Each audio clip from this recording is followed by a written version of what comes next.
जय बद्री विशाल। दोस्तों, जब भगवान बद्री विशाल के कपाट बंद हो जाते हैं तब यहाँ की तस्वीर इस कदर होती है।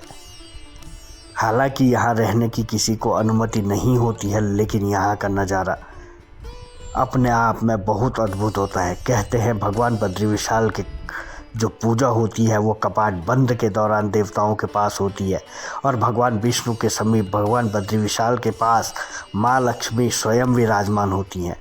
जब भगवान बद्री विशाल के कपाट खुलते हैं तो हम लोग जो दर्शन करते हैं उसमें भगवान बद्री विशाल, उद्धव, कुबेर, नारद जी ये सब लोग मौजूद होते हैं। लेकिन जब कपाट बंद होते हैं तब भगवान बद्री विशाल, माँ लक्ष्मी, नारद जी ये मौजूद होते हैं, और कुबेर और उद्धव पांडुकेश्वर में मौजूद होते हैं। ऐसे में भगवान देवताओं के जो दर्शन होते हैं वो बिल्कुल अलग होते हैं, और इंसानों के जो दर्शन होते हैं वो बद्रीश पंचायत पूरी तरह से बदल जाती है। और जब यहाँ कपाट बंद होते हैं तो हर तरफ बर्फ़ ही बर्फ़ दिखाई देती है। ये देख सकते हैं यहाँ पे 10 फीट से अधिक बर्फ़ शीतकाल में पड़ती है। जब भगवान की ये लीला है, अपने आप में ये अद्भुत लीला है, क्योंकि अगर यहाँ पे इतनी ज़्यादा बर्फ़ शीतकाल में ना पड़े तो इंसान यहाँ के कपाट गर्मियों के लिए भी, सर्दियों के लिए भी खोल दे। लेकिन वो लीला आज भी चल रही है, और इतनी ज़्यादा यहाँ पे बर्फ़बारी होती है, यहाँ कोई रह नहीं पाता है। अगर मान लो 2 दिन रह भी जाए, तीसरे दिन उसे किसी न किसी कारण से वापस लौटना ही पड़ेगा। और नज़ारा तो यहाँ का अपने आप में बहुत अद्भुत होता है। तस्वीरों में देख सकते हैं पूरा बद्रीनाथपुरी बर्फ़ की आगोश में है। ये मंदिर का परिसर है, यहाँ पे पूरी दीवार दिखाई नहीं दे रही है, और बर्फ़ इतनी ज़्यादा है कि मकान के बराबर यहाँ पूरी तरह से बर्फ़ ढकी हुई है। ये भगवान बद्री विशाल का मंदिर शीतकाल में इस तरह बंद रहता है। ये शीतकाल के दर्शन है जब कपाट बंद हो जाते हैं। भले ही यहाँ शीतकाल में इंसान भगवान बद्री विशाल के मंदिर को नहीं सजा पाता हो, लेकिन कुदरत यहाँ श्रृंगार करती है। और बर्फ़ इतनी की इतनी मोटी सी लिया, ये बर्फ़ पिघलती नहीं है। कपाट खुलने के दौरान जब हमें थोड़ी थोड़ी बर्फ़ दिखती है तो यही बर्फ़ रहती है।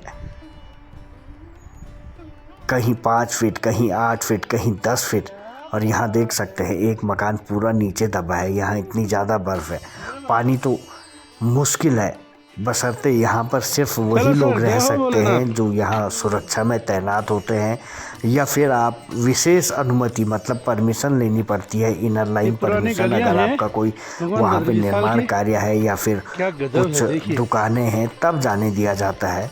उसके लिए आपको विशेष अनुमति लेनी पड़ती है, तब जा सकते हो आप लोग, वरना नहीं जा सकते हैं। लेकिन जो जाता है बहुत कठिनाई तो होती है, लेकिन वहाँ पहुँचने के बाद एकदम दिल को बहुत सुकून मिलता है, क्योंकि शीतकाल में भगवान बद्री विशाल के मंदिर तक पहुंचना भी बहुत अद्भुत होता है, क्योंकि इतनी ज़्यादा बर्फ़ होती है। पूरे मकान बर्फ़ के नीचे दबे हुए हैं। जाने पर आराम से जाओ, कहीं अंदर धंस जाए भैया। इतना अद्भुत आगे चलो। यहाँ का ये दीदार करने का नज़ारा होता है। ये देख सकते हैं कितनी ज़्यादा बर्फ़ है, नीचे एक मंजिल पूरी बर्फ़ में दफन है। ऐसे में यहाँ पहुँचना पड़ता है जहाँ भगवान बद्री विशाल की सुंदरता, श्रृंगार ये कुदरत ने इतना सुंदर किया रहता है कि महीनों तक यहाँ न झाड़ू की ज़रूरत पड़ती है, न किसी अन्य चीज़ों की ज़रूरत पड़ती है, क्योंकि कुदरत ऐसा श्रृंगार कर देती है। हर तरफ सिर्फ बर्फ़ की मोटी सफ़ेद चादर। और जो लोग यहाँ रहते हैं उनके लिए भगवान बद्री विशाल की अद्भुत लीला है। तप्त कुंड में गर्म जल निकलता रहता है, ये लोग उसके सहारे रहते हैं। यहाँ सिर्फ उस समय सेना, ITBP, पुलिस के कुछ कर्मचारी और मंदिर समिति के लोग मौजूद रहते हैं। वो 6 महीने तक वहीं रहते हैं, क्योंकि रास्ते पूरी तरह से बंद रहते हैं। जो बॉर्डर की सड़क होती है उस पे BRO कोशिश करता है कि बॉर्डर की सड़क को खोलने का काम किया जाए, और यात्रा से पहले इन सड़क मार्गों को खोला जाता है। लेकिन मकानों के ऊपर देख सकते हैं किस तरह से कितनी बर्फ़ यहाँ रहती है, जो पूरे बद्रीनाथ धाम की तस्वीर बदल देती है। यह भगवान विष्णु का धाम है। बद्रीनाथ धाम पूरी तरह से, जो कहते हैं भगवान विष्णु का जो सर्वश्रेष्ठ धाम है वो बद्रीनाथ धाम है।